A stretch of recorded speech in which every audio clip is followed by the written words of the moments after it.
नमस्कार. आज मी तुम्हाला बेकरी स्टाईल सॉफ्ट आणि जाळीदार लादीपावांची रेसिपी दाखवणार आहे. तुम्ही सुद्धा नक्की ट्राय करा. तर इथे बेकरी स्टाईल लादीपाव बनवण्यासाठी आपल्याला लागणार आहे ॲक्टिव्ह ड्राय ईस्ट. इथे मी ड्राय ईस्ट घेतलेला आहे, तर त्याला मला पहिले प्रूफिंग करून घ्यावं लागणार आहे.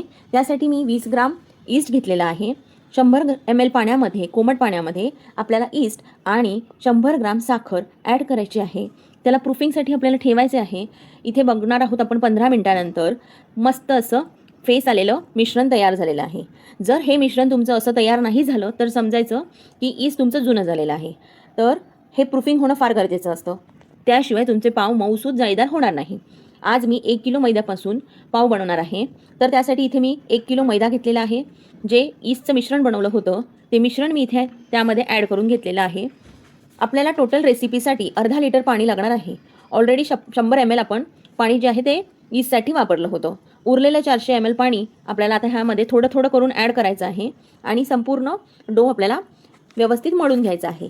यामध्ये तुम्हाला चवीनुसार 1 टेबलस्पून इतकं मीठसुद्धा ॲड करायचं आहे. मिठामुळे छान पावाला टेस्ट येते. त्यानंतर 30 ग्राम इतके बटर मी ॲड केलेले आहे. सगळं मिश्रण व्यवस्थित मिक्स करून घेतलं. त्याला व्यवस्थित मिक्स करून झाल्याच्या नंतर मी फूड प्रोसेसरमध्ये काढून परातीमध्ये घेतलेलं आहे. इथे बघू शकता तेलाचा हात लावून मी मिश्रण व्यवस्थित मळून घेत आहे.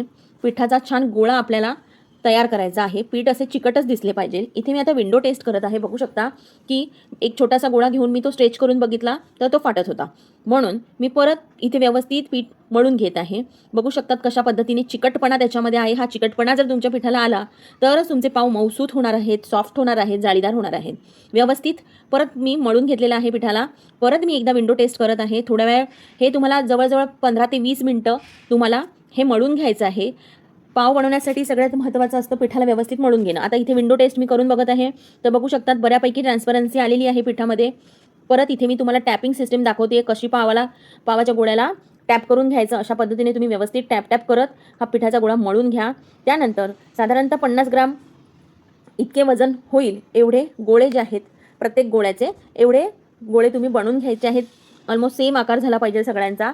त्यानंतर मी बघू शकता सगळे पावाचे गोळे ट्रेमध्ये व्यवस्थित ठेवून दिले. आता हे गोळे थोड्या अंतरावरती ठेवून झाल्यानंतर ह्याला साधारणतः अर्धा तासासाठी प्रूफिंग करून घ्यायचं आहे.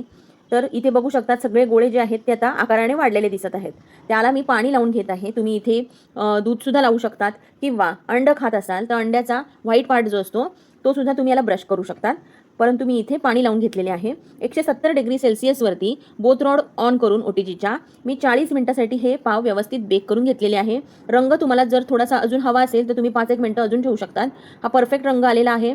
बघू शकता मी ह्याच्यावरती बटरसुद्धा लावून घेतलेले आहे. सुरुवातीला पाव हार्ड असतात. हळूहळू बटर लावल्याच्या नंतर पावामध्ये सॉफ्टनेस यायला लागतो. बघू शकता आता मी इथे तुम्हाला प्रेस करून पण दाखवते पाव किती सॉफ्ट पाव झालेले आहे. दुसरी बॅचसुद्धा आपली रेडी झालेली आहे. त्यालासुद्धा मी बटर लावून घेत आहे. पावाला जास्त वेळासाठी ट्रेमध्ये ठेवायचं नाही. एका जाळीवरती काढून घ्यायचं जेणेकरून पावाच्या खालच्या बाजूने मॉइश्चर येणार नाही आणि पाव सगळीकडनं व्यवस्थित सॉफ्टसुद्धा होतील. तर आता बघू शकता इथे मी ह्याला पण झाकून ठेवलेलं आहे. 5-1 मिनिटं झाकून ठेवायचं. त्यानंतर जसं मी आता इथे तुम्हाला दिसते जाळीवरती काढून ठेवलेले आहे त्या पद्धतीने पाव जाळीवर काढायचे आहेत. बघू शकता किती सॉफ्ट आणि असे मस्त जाळीदार असे बेकरी स्टाईल पाव आपले घरच्या घरी घरच्या साहित्यातून रेडी झालेले आहेत. अगदी सोपी पद्धत आहे. तुम्ही नक्की ट्राय करून बघा हे पावाची रेसिपी आणि मला कमेंट करून नक्की सांगा तुमचे पाव कसे झालेले आहेत. आणि तुम्हाला हा व्हिडिओ आवडला असेल तर व्हिडिओला लाईक करा, शेअर करा, सेव्ह करा हा माझा व्हिडिओ आणि चॅनलला सबस्क्राईब केलं नसेल माझ्या तर सबस्क्राईबसुद्धा करा. थँक्यू.